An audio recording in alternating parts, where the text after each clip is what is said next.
ಮೊದಲನೇ ಬಾರಿಗೆ ಪರಿಶಿಷ್ಟ ಜಾತಿ ಪರಿಶಿಷ್ಟ ಪಂಗಡ ಉಪಯೋಜನೆ ಕಾಯ್ದೆಯನ್ನು ಸಂವಿಧಾನ ಪರ ಸಮಾನತಾವಾದಿಯಾಗಿ ಕಾಯ್ದೆಯನ್ನು ಜಾರಿಗೆ ತಂದಿರತಕ್ಕಂಥ ರಾಜ್ಯದ ಮುಖ್ಯಮಂತ್ರಿಗಳಾಗಿರ್ತಕ್ಕಂಥ ಸನ್ಮಾನ್ಯ ಸಿದ್ದರಾಮಯ್ಯ ಅವರಿಗೆ ಕರ್ನಾಟಕ ದಲಿತ ಸಂಘರ್ಷ ಸಮಿತಿ ಪರಿವರ್ತನವಾದ ರಾಜ್ಯ ಸಮಿತಿಯ ಪರವಾಗಿ ಅಭಿನಂದನೆಗಳನ್ನು ಸಲ್ಲಿಸ್ತಾ ಇದ್ದೇವೆ. ಸದರಿ ಕಾಯ್ದೆ ರಾಜ್ಯದಲ್ಲಿ ಜಾರಿಯಾಗಿ ವಿವಿಧ ರಾಜಕೀಯ ಪಕ್ಷಗಳು ಕಳೆದ 9 ವರ್ಷಗಳು ಆಳ್ವಿಕೆ ಮಾಡಿರ್ತಕ್ಕಂಥ ಸಂದರ್ಭದಲ್ಲಿ ಈ ಕಾಯ್ದೆಗೆ 7D ಕಾಲಂ 7D ಪ್ರಕಾರ ಪರಿಶಿಷ್ಟರ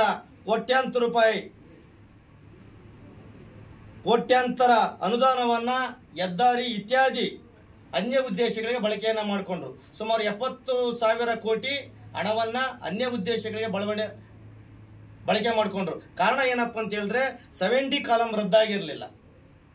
ಆ ರದ್ದಾಗದಿದ್ದ ಕಾರಣ ನಮ್ಮ ಪರಿಶಿಷ್ಟ ಜಾತಿ ಪರಿಶಿಷ್ಟ ಪಂಗಡಿಗೆ ಸೇರಬೇಕಾಗಿರ್ತಕ್ಕಂಥ ಸುಮಾರು 70,000 ಕೋಟಿಯ ಹಣವನ್ನು ಬೇರೆದಕ್ಕೆ ಬಳಕೆಗಳು ಮಾಡಿಕೊಂಡ್ರು. ಈ ಒಂದು ಕಾಯ್ದೆಯನ್ನು ರದ್ದು ಮಾಡಬೇಕಂತೇಳಿ ಸುಮಾರು ವರ್ಷಗಳ ಕಾಲ ರಾಜ್ಯದಲ್ಲಿ ದಲಿತ ಸಂಘಟನೆಗಳು ಹೋರಾಟವನ್ನು ಮಾಡಿದಾಗ ಈ ಹೋರಾಟಕ್ಕೆ ಮಣಿದು ಸನ್ಮಾನ್ಯ ಸಿದ್ದರಾಮಯ್ಯನವರು ಈ 7D ಕಾಲಮನ್ನು ರದ್ದು ಮಾಡಿದ್ರು. ಆದರೆ ಕೆಲವು ಮನುವಾದಿ ಅಧಿಕಾರಿಗಳು 7DC ಅನ್ನು ಸೇರಿಸಿದ್ದಾರೆ. ಇವತ್ತು 7DC ಅನ್ನು ಸಹ ರದ್ದು ಮಾಡಬೇಕಂತೇಳಿ ಇವತ್ತು ಡಾಕ್ಟರ್ BR ಅಂಬೇಡ್ಕರ್ ದಲಿತ ಸಂಘಟನೆಗಳ ಒಕ್ಕೂಟದ ಸಂಸ್ಥಾಪಕ ರಾಜ್ಯಾಧ್ಯಕ್ಷರಾಗಿರ್ತಕ್ಕಂಥ ಶ್ರೀಯುತ ಶ್ರೀಧರ್ ಕಲಿಯವರ ನೇತೃತ್ವದಲ್ಲಿ ಮಾನ್ಯ ಮುಖ್ಯಮಂತ್ರಿಗಳನ್ನು ಭೇಟಿ ಮಾಡಿ ಈ ಒಂದು 7C ಕಾಲಮನ್ನು ರದ್ದು ಮಾಡಬೇಕಂತೇಳಿ ಮನವಿಯನ್ನು ಸಹ ಕೊಟ್ಟಿದ್ದೇವೆ. ಈ ಮನವಿಯನ್ನು ಪುರಸ್ಕರಿಸಿ ಮಾನ್ಯ ಮುಖ್ಯಮಂತ್ರಿಗಳು ಆಶ್ವಾಸನೆ ಕೊಟ್ಟಿದ್ದಾರೆ, ಮುಂದಿನ ಕ್ಯಾಬಿನೆಟ್ ಅಲ್ಲಿ ಈ ಒಂದು C ಅಂತಕ್ಕಂಥ ರದ್ದು ಮಾಡ್ತೇವೆ ಅಂತ. ಈ C ಅನ್ನು ರದ್ದು ಮಾಡಿದ್ರೆ ಇವತ್ತು ಯಾವುದೇ ನಮಗೆ ಇರ್ತಕ್ಕಂಥ ಅನುದಾನ ಬಳಕೆ ಆಗೋದಿಲ್ಲ. ಈಗಾಗಲೇ ಮಾನ್ಯ ಸಿದ್ದರಾಮಯ್ಯನವರು ಮಂಡಿಸಿರ್ತಕ್ಕಂಥ ಒಟ್ಟು ಬಜೆಟ್ನಲ್ಲಿ 38,000 ಕೋಟಿ ಹಣವನ್ನು SC, SCP ಮತ್ತು TSP ಕಾಯ್ದೆಯಡಿಯಲ್ಲಿ ಇವತ್ತು ಪರಿಶಿಷ್ಟ ಜಾತಿ ಪರಿಶಿಷ್ಟ ಪಂಗಡದವರಿಗೆ ಮೀಸಲಿಟ್ಟಿದ್ದಾರೆ. ಈ ಒಂದು ಕಾಯ್ದೆಯನ್ನ ಇಡೀ ದೇಶದಲ್ಲಿ ತಂದಿರತಕ್ಕಂಥದ್ದು ಸನ್ಮಾನ್ಯ ಸಿದ್ದರಾಮಯ್ಯನವರು ಕರ್ನಾಟಕದಲ್ಲಿ. ಇದ್ರ ಜೊತೆಗೇನೇನೆ PTCL ಕಾಯ್ದೆಗೆ ತಿದ್ದುಪಡಿಯನ್ನ ತಗೊಂಡ್ಬಂದಿದ್ದಾರೆ. ನಂತರ ಔಟ್ಸೋರ್ಸ್ ಹೊರಗುತ್ತಿಗೆಯಲ್ಲಿ ಸಹ SC ಮತ್ತು STಗಳಿಗೆ ಮತ್ತು OBCಗಳಿಗೆ ಮೀಸಲಾತಿಯನ್ನು ಕೊಡಬೇಕು, ರಿಸರ್ವೇಶನ್ ಮಾಡಬೇಕು ಅಂತ ಹೇಳಿದಾಗ ಅದನ್ನು ಸಹ ಸಿದ್ದರಾಮಯ್ಯನವರು ತಗೊಂಡ್ಬಂದಿದ್ದಾರೆ. ಆದ್ರಿಂದ ಇವತ್ತು ಸುಮಾರು 14,000 ಹುದ್ದೆಗಳು ಇವತ್ತು ಪರಿಶಿಷ್ಟ ಜಾತಿ ಪರಿಶಿಷ್ಟ ಪಂಗಡಿಗೆ ಸಿಗುತ್ತೆ. ಸುಮಾರು 17,000 ಹುದ್ದೆಗಳು ಹಿಂದುಳಿದ ವರ್ಗದವರಿಗೆ ಸಿಗುತ್ತೆ. ಇದನ್ನು ಜಾರಿಗೆ ಮಾಡಿದಂತರು ಸನ್ಮಾನ್ಯ ಸಿದ್ದರಾಮಯ್ಯನವರು ನಾನು ಸಂವಿಧಾನದ ಪರವಾಗಿದ್ದೇನೆ, ಸಂವಿಧಾನದ ಪರವಾಗಿ ಕೆಲಸವನ್ನ ಮಾಡ್ತೇನೆ ಅಂತ ಹೇಳಿ ಇವತ್ತು ಈ ಒಂದು ಮಹತ್ವವಾಗಿರ್ತಕ್ಕಂಥ ಕಾಯ್ದೆಗಳನ್ನ ಇವತ್ತು ಜಾರಿಗೆ ತಂದಿರ್ತಕ್ಕಂಥದ್ದು. ಇವತ್ತು ಇದ್ರ ಜೊತೆಗೇನೆ ಬ್ಯಾಕ್ಲಾಗ್ ಹುದ್ದೆಗಳನ್ನು ತುಂಬಬೇಕಂತ ಸಹ ಹೇಳಿದ್ವಿ, ಅದನ್ನು ಇದು ಮಾಡ್ತೇವೆ. ಮತ್ತು ಕಾಂತರಾಜ್ ಆಯೋಗ ಜನಸಂಖ್ಯೆ ಇರ್ತಕ್ಕಂಥದ್ದನ್ನ ಕಾಂತರಾಜ್ ಆಯೋಗವನ್ನ ಇದು ಮಾಡ್ಬೇಕಂತ ಹೇಳಿದ್ವಿ, ಅದನ್ನು ಸಹ ಮಾಡ್ತೀನಿ ಅಂತಕ್ಕಂಥ ಆಶ್ವಾಸನೆಯನ್ನ ಜಾರಿಗೆ ತರ್ತೇವೆ ಅಂತ ಸಿದ್ದರಾಮಯ್ಯನವರು ಹೇಳಿದ್ದಾರೆ. ಇವತ್ತು ಸಿದ್ದರಾಮಯ್ಯನವರು ಸಂವಿಧಾನ ಪರವಾಗಿ ಕೆಲಸವನ್ನ ಮಾಡ್ತಾ ಇದ್ದಾರೆ. ಆದ್ರೆ ಈ ಸಂವಿಧಾನ ಪರವಾಗಿ ಕೆಲಸ ಮಾಡ್ತಕ್ಕಂಥದ್ದನ್ನ ಕೆಲವು ಮನವಾದಿಗಳಿಗೆ ಅದನ್ನು ತಡೀಲಿಕ್ಕೆ ಆಗ್ತಾ ಇಲ್ಲ. ಅವರ ಮೇಲೆ ಮೂಢ ಹಗರಣ, ವಾಲ್ಮೀಕಿ ಹಗರಣ ಅಂತಕ್ಕಂಥ ಹಗರಣಗಳನ್ನ ಆಯ್ಕೆ ಅವರನ್ನು ತೇಜೋವಧಿಯನ್ನ ಮಾಡ್ತಾ ಇದ್ದಾರೆ ಇವತ್ತು ವಿರೋಧ ಪಕ್ಷಗಳು. ಆದ್ರೆ ಇವತ್ತು ಯಾವುದೇ ಹಗರಣದಲ್ಲಿ ಸಿದ್ದರಾಮಯ್ಯನವರು ಭಾಗಿಯಾಗಿದ್ದಾರೆ ಅಂತ ಹೇಳಿ ಎಲ್ಲೂ ಸಹ ತನಿಖಾ ಸಂಸ್ಥೆಗಳಿಂದ ದೃಢಪಟ್ಟಿರೋದಿಲ್ಲ. ದೃಢಪಡೋಕೆ ಮೊದಲನೇ ಇವತ್ತು ಆಗಿರ್ತಕ್ಕಂಥದ್ದು. ಇವತ್ತು ಮೂಢ ಹಗರಣ ಆಗಿರ್ತಕ್ಕಂಥ ಯಾರ ಕಾಲಾವಧಿಯಲ್ಲಿ? ಬಿಜೆಪಿಯ ಕಾಲಾವಧಿಯಲ್ಲಿ. ಅವತ್ತು ಆ ಮೂಢ ಹಗರಣದಲ್ಲಿ ಯಾರನ್ನ ಮೊದಲು ಬಂಧಿಸಬೇಕು? ಬಿಜೆಪಿಯವ್ರನ್ನ ಇದು ಮಾಡಬೇಕು. ಅನಂತರ ಇದರಲ್ಲಿ ಕಾನೂನು ಬಾಹಿರವಾಗಿ ಏನಾದರೂ ಆಗಿದ್ದರೆ ಅವರಿಗೆ ಶಿಕ್ಷೆಯನ್ನು ಕೊಡಬೇಕು. ಇವತ್ತು ಮೂಢ ಇದರಲ್ಲಿ ಎಲ್ಲ ಪಕ್ಷದವರು ಸೈಟ್ಗಳಿದೆ. ಇವತ್ತು ಬಿಜೆಪಿ ಅವ್ರದ್ದು ಇದೆ, ಕಾಂಗ್ರೆಸ್ ಅವ್ರದ್ದು ಇದೆ, JDS ಅವ್ರದ್ದು ಇದೆ. ಎಲ್ಲರದ್ದು ಸಹ ನಿವೇಶನಗಳಿದೆ. ಆದರೆ ಇದು ಯಾರ ಆಡಳಿತದಲ್ಲಿ ಕಾನೂನು ಬಾಹಿರವಾಗಿ ಆಗಿದೆ ಅನ್ನೋದನ್ನ ಫಸ್ಟ್ ನಾವು ತಿಳ್ಕೊಳ್ಬೇಕಾಗ್ತದೆ. ನಂತರ ವಾಲ್ಮೀಕಿ ಹಗರಣದಲ್ಲಿ ಆಗಿರ್ತಕ್ಕಂಥದ್ದನ್ನು ಈಗಾಗಲೇ ಆ ಒಂದು ಸಚಿವರ ತಲೆದಂಡ ಆಗಿದೆ ಮತ್ತು ಆ ಅಧಿಕಾರಿಗಳನ್ನ ಇದು ಮಾಡಿದ ತನಿಖೆ ನಡೀತಾ ಇದೆ. SIT ತನಿಖೆ ನಡೀತಾ ಇದೆ, CBI ತನಿಖೆ ನಡೀತಾ ಇದೆ, ಎಲ್ಲ ತನಿಖೆಗಳು ನಡೀತಾ ಇದೆ. ತನಿಖಾ ವರದಿ ಆದ ಮೇಲೆ ಅವರಿಗೆ ಶಿಕ್ಷೆಯನ್ನು ಕೊಡಬೇಕು. ಅದಾಗೋಕೆ ಮೊದಲೇನೇ ಮುಖ್ಯಮಂತ್ರಿಗಳು ರಾಜೀನಾಮೆಯನ್ನು ಕೊಡಬೇಕು, ಮುಖ್ಯಮಂತ್ರಿಗಳು ರಾಜೀನಾಮೆಯನ್ನು ಕೊಡಬೇಕಂತ ಹೇಳಿ ಒಂದು ಸಂವಿಧಾನ ಬಾಹಿರವಾಗಿ ಇವತ್ತು ವಿರೋಧ ಪಕ್ಷಗಳು ಮಾತಾಡ್ತಾ ಇದ್ದೇವೆ. ಇವತ್ತು ಏನಪ್ಪ ಅಂತ ಅವ್ರ ಉದ್ದೇಶ ಏನಂತ ಹೇಳಿದ್ರೆ ಸಂವಿಧಾನ ಪರವಾಗಿ ಕೆಲಸ ಮಾಡುವಂತ ವ್ಯಕ್ತಿ ಮುಖ್ಯಮಂತ್ರಿಯನ್ನ ಕೂಡಲೇ ಕೆಳಗಿಳಿಸಬೇಕು.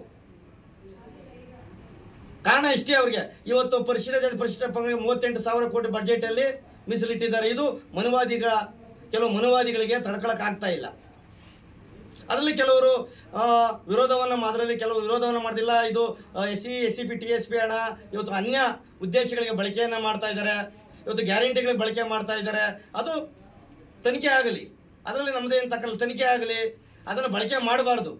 ಯಾಕಂದ್ರೆ 17 ಕಾಲಂ ಪ್ರಕಾರ, ಆ ಕಾಯ್ದೆ ಪ್ರಕಾರ ಯಾರು ಅನ್ಯ ಉದ್ದೇಶಗಳಿಗೆ ಬಳಕೆ ಮಾಡ್ತಾರೆ ಅವ್ರ ಮೇಲೆ ಕ್ರಿಮಿನಲ್ ಕೇಸ್ ಆಗ್ಬೇಕಂತ ಕಾಯ್ದೆಯಲ್ಲಿ ಇದೆ. ಅದಾಗಬೇಕು, ನಮ್ಮ ಇದು ಸಹ ಇದೆ. ಆದರೆ ಇವತ್ತು ಮುಖ್ಯಮಂತ್ರಿಗಳ ಮೇಲೆ ಮಾಡ್ತಕ್ಕಂಥ ಆಪಾದನೆ ಏನಿದೆಯಲ್ಲ ಅದು ಪ್ರೇರಿತವಾಗಿರ್ತಕ್ಕಂಥ ದುರುದ್ದೇಶದಿಂದ ಕೂಡಿರ್ತಕ್ಕಂಥ ಆಪಾದನೆಗಳು, ರಾಜಕೀಯ ಪ್ರೇರಿತವಾಗಿ ಕೂಡಿರ್ತಕ್ಕಂಥದ್ದು. ಇವತ್ತು ಹಿಂದೆ ಇರ್ತಕ್ಕಂಥ BJP ಆಡಳಿತದಲ್ಲಿ ಇವತ್ತು ನಿಗಮಗಳೆಲ್ಲ ಸಾಕಷ್ಟು ಭ್ರಷ್ಟಾಚಾರಗಳು ನಡೆದಿದ್ದೇವೆ, ಅವ್ರ ಬಗ್ಗೆ ತನಿಖೆ ಆಗಲಿಲ್ಲ. ಅದ್ರ ಬಗ್ಗೆನೂ ತನಿಖೆ ಆಗಬೇಕು.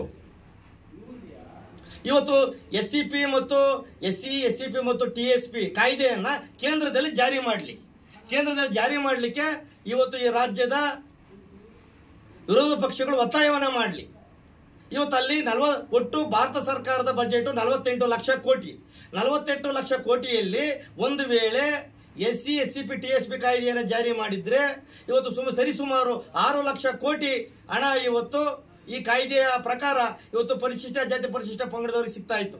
ಇವತ್ತು 6 ಲಕ್ಷ ಕೋಟಿ ಇದ್ರೆ ಇವರು ದೇಶದಲ್ಲಿ ಇಷ್ಟು ಪರಿಶಿಷ್ಟ ಜಾತಿಯವರು ಮುಂದುವರಲಿಕ್ಕೆ ಸಾಧ್ಯ ಆಗ್ತಾ ಇತ್ತು. ಇವತ್ತು ಆ ಕಾಯ್ದೆಯನ್ನು ಮಾಡಲಿಲ್ಲ, ಯಾರು ಇದು ಮಾಡಲಿಲ್ಲ.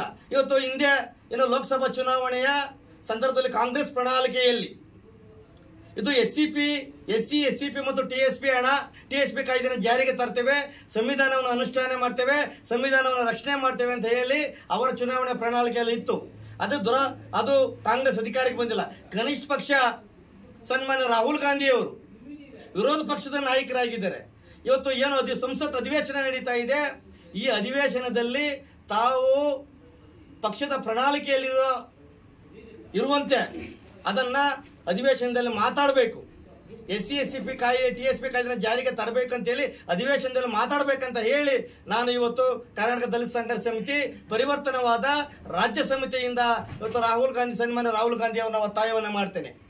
ಇದು ಒಂದು ವೇಳೆ ಕೇಂದ್ರದಲ್ಲಿ ಏನಾದರೂ ಈ ಕಾಯ್ದೆ ಜಾರಿಗೆ ಬಂದ್ರೆ ಇವತ್ತು ಬಜೆಟ್ನಲ್ಲಿ ಇಂದಿನ ಬಜೆಟ್ ಸುಮಾರು 6 ಲಕ್ಷ ಕೋಟಿ ಹಣ ಇವತ್ತು ನಮಗೆ ಪರಿಶಿಷ್ಟ ಪಂಗಡಕ್ಕೆ ಸಿಗ್ತಾ ಇತ್ತು.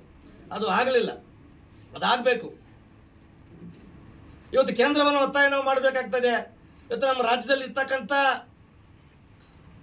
ಪರಿಶಿಷ್ಟ ಜಾತಿ ಪರಿಶಿಷ್ಟ ಪಂಗಡದ ಸನ್ಮಾನ್ಯ ಶಾಸಕರೇನಿದ್ದಾರೆ, ಇವತ್ತು ಲೋಕಸಭೆಯಲ್ಲಿ ಗೆದ್ದಿರ್ತಕ್ಕಂಥ ಪರಿಶಿಷ್ಟ ಜಾತಿ ಪರಿಶಿಷ್ಟ ಪಂಗಡದ ಸನ್ಮಾನ್ಯ ಲೋಕಸಭಾ ಸದಸ್ಯರೇನಿದ್ದಾರೆ, ಇವತ್ತು ಕೇಂದ್ರ ಸರ್ಕಾರವನ್ನ ಅವರು ಕೂಡಲೇ ಒತ್ತಾಯವನ್ನ ಮಾಡಬೇಕು. ನೀವು SC SCP TSP ಕಾಯ್ದೆಯನ್ನು ಜಾರಿ ಮಾಡಂತೇಳಿ. ಅದನ್ನು ಬಿಟ್ಟು ಜಾರಿ ಮಾಡಿರ್ತಕ್ಕಂಥ ಸರ್ಕಾರದ ಮೇಲೆ ಇದು ಅನ್ಯ ಉದ್ದೇಶಕ್ಕೆ ಬಳಕೆ ಆಗ್ತಾ ಇದೆ ಅಂತ ಹೇಳಿ ಗೂಬೆ ಕುಳ್ಳಿಸುವಂಥದ್ದು ಅದು ಸರಿಯಲ್ಲ. ಒಂದು ವೇಳೆ ಅದು ದುರ್ಬಳಕೆ ಆಗಿದ್ರೆ ಅದು ತನಿಖೆಯಾಗಿ ಅವ್ರಿಗೆ ಶಿಕ್ಷೆಯನ್ನು ಕೊಡಬೇಕು. ಶಿಕ್ಷೆಯನ್ನು ಕೊಡಲಿ, ನಮ್ದೇನು ಇರ್ತಕ್ಕಂಥ ನಾವು ಸಹ ಇದಕ್ಕೆ ಒತ್ತಾಯವನ್ನ ಮಾಡ್ತೇವೆ. ಈ ಹಣವನ್ನ ಕೇವಲ ಕಾಯ್ದೆ ಪ್ರಕಾರ ಆ ಕಾಯ್ದೆ ವ್ಯಾಪ್ತಿಗೆ ಯಾರು ಬರ್ತಾರೋ ಅವರಿಗೆ ಈ ಸೌಲಭ್ಯ ಸಿಗಬೇಕಂತ ನಾವು ಒತ್ತಾಯವನ್ನ ಮಾಡ್ತೇವೆ. ಅದರಿಂದ ಇವತ್ತು ಆಗ್ತಾ ಇದೆ, ಒಟ್ಟು ಸನ್ಮಾನ್ಯ ಸಿದ್ದರಾಮಯ್ಯ ಅವರ ಮೇಲೆ ವಿನಾಕಾರಣ ಗೂಬೆ ಕುಳ್ಳಿಸುವಂಥದ್ದು ಅದು ಸರಿ ಕಾಣುವಂಥದ್ದಲ್ಲ. ಇವತ್ತು ವಾಲ್ಮೀಕಿ ಹಗರಣ, ಇವತ್ತು ವಾಲ್ಮೀಕಿ ಹಗರಣ ಕರ್ನಾಟಕದಿಂದ ಏನು ಇವತ್ತು ಕೇಂದ್ರ ಎಂಜಿರೋಡಲ್ಲಿರ್ತಕ್ಕಂಥ ಯೂನಿಯನ್ ಬ್ಯಾಂಕ್ ಅಧಿಕಾರಿಗಳು ಯೂನಿಯನ್ ಬ್ಯಾಂಕಿನಿಂದ ಇವತ್ತು ಬೇರೆ ಬೇರೆ ಬ್ಯಾಂಕ್ಗಳಿಗೆ ಹೋಗಿದೆ ದುಡ್ಡು ಅಂತ. ಆದರೆ ಬ್ಯಾಂಕ್ಗಳ ಯಾರ ಹಿಡಿತದಲ್ಲಿದೆ? ಬ್ಯಾಂಕ್ಲಿರ್ತಕ್ಕಂಥ ಕೇಂದ್ರ ಸರ್ಕಾರದ ವ್ಯಾಪ್ತಿಗೆ ಬರ್ತದೆ. ಕೋಟ್ಯಾಂತರ ರೂಪಾಯಿ ಹಣ, ಕೋಟಿಗಳ ಹಣ ಬ್ಯಾಂಕ್ ಅಕೌಂಟ್ಗೆ ಹೋದಾಗ ಏನು ಮಾಡ್ಕೊಂಡಿದ್ರು ಅವರು? ಇಮಿಡಿಯೇಟ್ ಆಗಿ ಬ್ಯಾಂಕ್ ಮ್ಯಾನೇಜರ್ನ ಬಂಧಿಸಬೇಕು. ಯಾರು ಆ ಬ್ಯಾಂಕ್ ಮ್ಯಾನೇಜರ್ಗಳಿದೆಯೋ ಅವರನ್ನು ಬಂಧಿಸಿ ವಿಚಾರಣೆಗೆ ಒಳಪಡಿಸಬೇಕು. ನಿಮ್ಗೆ ಯಾಕೆ ಬಂತು ಅಂತಕ್ಕಂಥದ್ದನ್ನ. ಇದು ಕೇಂದ್ರ ಸರ್ಕಾರದ ವ್ಯಾಪ್ತಿಗೆ ಬರೋದ್ರಿಂದ ಈ ಒಂದು ಖಾತೆಯನ್ನು ನಿಭಾಯಿಸ್ತಕ್ಕಂಥ ಸನ್ಮಾನ್ಯ ನಿರ್ಮಲಾ ಸೀತಾರಾಮನ್ ರವರು ಈ ಖಾತೆಯನ್ನು ನಿರ್ವಹಿಸ್ತಾ ಇದ್ದಾರೆ.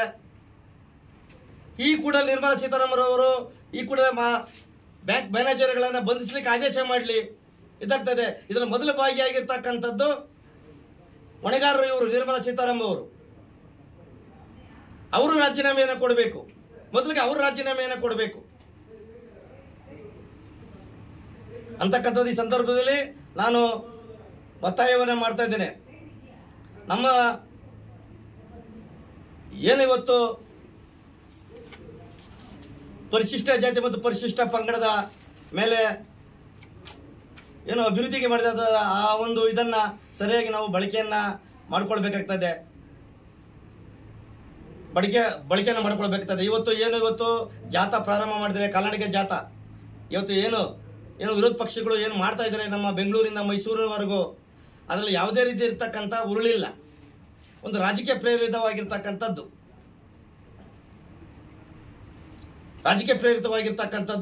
ಇದನ್ನ ನಾವು ಖಂಡಿಸ್ತಾ ಇದ್ದೇವೆ. ಖಂಡಿಸಿ ಏನು ಇವತ್ತು ಯಾವುದೇ ತನಿಖಾ ಸಂಸ್ಥೆಯಿಂದ ಸನ್ಮಾನ್ಯ ಮುಖ್ಯಮಂತ್ರಿಗಳು ಮೇಲೆ ಯಾವುದೇ ಆಪಾದನೆಯ ತನಿಖಾ ಸಂಸ್ಥೆಗಳು ದೃಢಪಟ್ಟಿಲ್ಲ. ದೃಢಪಡದಿದ್ದ ಮೊದಲನೇ ಅವರು ರಾಜೀನಾಮೆಯನ್ನು ಕೇಳುವುದನ್ನು ನಾವು ಈ ಸಂದರ್ಭದಲ್ಲಿ ಖಂಡಿಸ್ತೇವೆ. ಇವತ್ತು ಮಾನ್ಯ ಮುಖ್ಯಮಂತ್ರಿಗಳೇನು ಅವರ ಮೇಲೆ ಒತ್ತಡವನ್ನೇ ಏರಿ ರಾಜೀನಾಮೆಯನ್ನು ಪಡ್ಕೊಳ್ಳದೆ ಆದರೆ ನಾವು ನಮ್ಮ ಚಳುವಳಿಯಿಂದ ಇಡೀ ರಾಜ್ಯಾದ್ಯಂತ ಸಂವಿಧಾನಿಕವಾದಂಥ ಹೋರಾಟವನ್ನು ಮಾಡ್ತೇವೆ ಅಂತಕ್ಕಂಥ ಈ ಸಂದರ್ಭದಲ್ಲಿ ಹೇಳಲಿಕ್ಕೆ ಬಯಸ್ತಾ ಇದ್ದೇನೆ. ಬೋಧಿಸತ್ವ ಡಾಕ್ಟರ್ ಬಾಬಾ ಸಾಹೇಬ್ ಅಂಬೇಡ್ಕರ್ ಅವರು ಕರ್ನಾಟಕ ರಾಜ್ಯಕ್ಕೆ ಸುಮಾರು 10 ಸ್ಥಳಗಳಿಗೆ ಭೇಟಿ ಕೊಟ್ಟಿದ್ದರು. 10 ಸ್ಥಳಗಳಿಗೆ ಅವರು ಭೇಟಿ ಕೊಟ್ಟಿದ್ದಾರೆ. ಅದು ಬೆಳಗಾವಿನ 3 ಸ್ಥಳಗಳಿಗೆ, ಕೋಲಾರದ 1 ಸ್ಥಳಕ್ಕೆ, ಬೆಂಗಳೂರಿಗೆ ಮತ್ತು ಹಾಸನ ಮತ್ತು ಗುಲ್ಬರ್ಗ ಜಿಲ್ಲೆ ಒಟ್ಟು 10 ಸ್ಥಳಗಳಿಗೆ ಭೇಟಿ ಕೊಟ್ಟಿದ್ದರು. ಈ 10 ಸ್ಥಳಗಳನ್ನು ರಾಷ್ಟ್ರೀಯ ಸ್ಮಾರಕ ಮಾಡಬೇಕಂತ ಹೇಳಿ ಡಾಕ್ಟರ್ ಬಿ ಆರ್ ಅಂಬೇಡ್ಕರ್ ದಲಿತ ಸಂಘಟನೆಗಳ ಒಕ್ಕೂಟದ ಸಂಸ್ಥಾಪಕ ರಾಜ್ಯಾಧ್ಯಕ್ಷರಾಗಿರ್ತಕ್ಕಂಥ ಶ್ರೀಯುತ ಶ್ರೀಧರ್ ಕಲಿಯವರ ನೇತೃತ್ವದಲ್ಲಿ ಹೋರಾಟವನ್ನು ಮಾಡಿ ಸರ್ಕಾರದ ಗಮನವನ್ನು ಸೆಳೆದು ಆವತ್ತಿನ ಬಿಜೆಪಿ ಸರ್ಕಾರದ ಮುಖ್ಯಮಂತ್ರಿಗಳಾಗಿರ್ತಕ್ಕಂಥ ಸನ್ಮಾನ್ಯ ಬಸವರಾಜ ಬೊಮ್ಮಾಯಿಯವರ ಆಡಳಿತ ಅವಧಿಯಲ್ಲಿ 21 ಕೋಟಿ ಹಣವನ್ನು ಮಂಜೂರು ಮಾಡಿದ್ದೇವೆ. 21 ಕೋಟಿ ಹಣವನ್ನು ಮಂಜೂರು ಮಾಡಿದೆ. ಏನು ಒಂದು ಸ್ಥಳಕ್ಕೆ 10 ಎಕರೆ ಭೂಮಿಯನ್ನು ಕೊಟ್ಟು ಅದನ್ನು ರಾಷ್ಟ್ರೀಯ ಸ್ಮಾರಕ ಮತ್ತು ವಸ್ತು ಸಂಗ್ರಹಾಲಯವನ್ನು ಮಾಡಬೇಕಂತ ಹೇಳಿ ಇದನ್ನು ಹೋರಾಟವನ್ನು ಮಾಡಿ ಇವತ್ತು ಆ ಒಂದು ಸ್ಥಳಗಳಿಗೆ ಇದಾಗಿದೆ. ಈಗಾಗಲೇ ಹಾಸನಲ್ಲಿ ಸನ್ಮಾನ್ಯ ಮುಖ್ಯಮಂತ್ರಿಗಳು ಉದ್ಘಾಟನೆಯನ್ನು ಮಾಡಿದ್ದಾರೆ. ಇನ್ನು ಉಳಿದ ಈಗ ಬೆಂಗಳೂರಲ್ಲಿ ಸಹ ಇಲ್ಲಿ ವಿಮಾನ ನಿಲ್ದಾಣದ ಪಕ್ಕ ಒಂದು 7 ಎಕರೆ ಜಮೀನನ್ನು ಈಗಾಗಲೇ ಜಿಲ್ಲಾಡಳಿತ ಅದಕ್ಕೆ ಸ್ಮಾರಕಕ್ಕೆ ಮಂಜೂರು ಮಾಡಿದೆ. ಇನ್ನು ಬೇರೆ ಬೇರೆ ಸ್ಥಳಗಳಲ್ಲಿ ಇದನ್ನು ಮಾಡಿದೆ. ಈ ಒಂದು ಐತಿಹಾಸಿಕ ಹೋರಾಟವನ್ನು ನಮ್ಮ ಶ್ರೀಧರ್ ಕಲಿವೀರ್ಜಿಯವರು ನೇತೃತ್ವದಲ್ಲಿ ಮಾಡಿ ಇವತ್ತು ಬಾಬಾ ಸಾಹೇಬರ ಭೇಟಿ ಮಾಡಿರ್ತಕ್ಕಂಥ ಸ್ಥಳಗಳನ್ನು ಇವತ್ತೆಲ್ಲ ರಾಷ್ಟ್ರೀಯ ಸ್ಮಾರಕವಾಗಿ ನಾವು ಘೋಷಣೆಯನ್ನು ಮಾಡಿದ್ದೇವೆ. ರಾಷ್ಟ್ರೀಯ ಸ್ಮಾರಕದ ಘೋಷಣೆ ಮಾಡಿ ಈಗಾಗಲೇ ಮಾನ್ಯ ಮುಖ್ಯಮಂತ್ರಿಗಳಿಗೆ, ಸನ್ಮಾನ್ಯ ಮುಖ್ಯಮಂತ್ರಿ ಸಿದ್ದರಾಮಯ್ಯ ಅವರಿಗೆ ಇನ್ನೂ 10 ಕೋಟಿ ಕೊಡಬೇಕು ಅಂತ ಹೇಳಿ ಈಗಾಗಲೇ ಒತ್ತಾಯವನ್ನು ಮಾಡಿದ್ದೇವೆ. ಕೊಡ್ತೀವಿ ಅಂತ ಸಹ ಮಾನ್ಯ ಮುಖ್ಯಮಂತ್ರಿಗಳು ಒಪ್ಪಿಕೊಂಡಿದ್ದಾರೆ. ಈ ಒಂದು ಹೋರಾಟದ ಯಶಸ್ಸು ನಮ್ಮ ಸಂಸ್ಥಾಪಕ ರಾಜ್ಯಾಧ್ಯಕ್ಷರಾದಂಥ ಶ್ರೀಯುತ ಶ್ರೀಧರ್ ಕಲಿವೀರ್ಜಿ ಅವರಿಗೆ ಸಲ್ಲಬೇಕಾಗ್ತದೆ. ಯಾಕಂದರೆ ಅವರು ಈ ಒಂದು ಹೋರಾಟವನ್ನು ಎತ್ಕೊಂಡು ಕಳೆದ 3-4 ವರ್ಷಗಳಿಂದ ನಿರಂತರವಾಗಿ ಆ ಒಂದು ವಿಚಾರದಲ್ಲಿ ಹೋರಾಟ ಮಾಡಿ ಇವತ್ತು ಬಾಬಾ ಸಾಹೇಬರು ಬಂದು ಹೋಗಿರ್ತಕ್ಕಂಥ ಸ್ಥಳಗಳನ್ನು ಇವತ್ತು ರಾಷ್ಟ್ರೀಯ ಸ್ಮಾರಕ ಅಂತ ಘೋಷಣೆ ಮಾಡಿದ್ದಾರೆ. ಅದು ಈಗ ಇವತ್ತು ಅದು ಐತಿಹಾಸಿಕ ಸ್ಥಳವಾಗಿದೆ.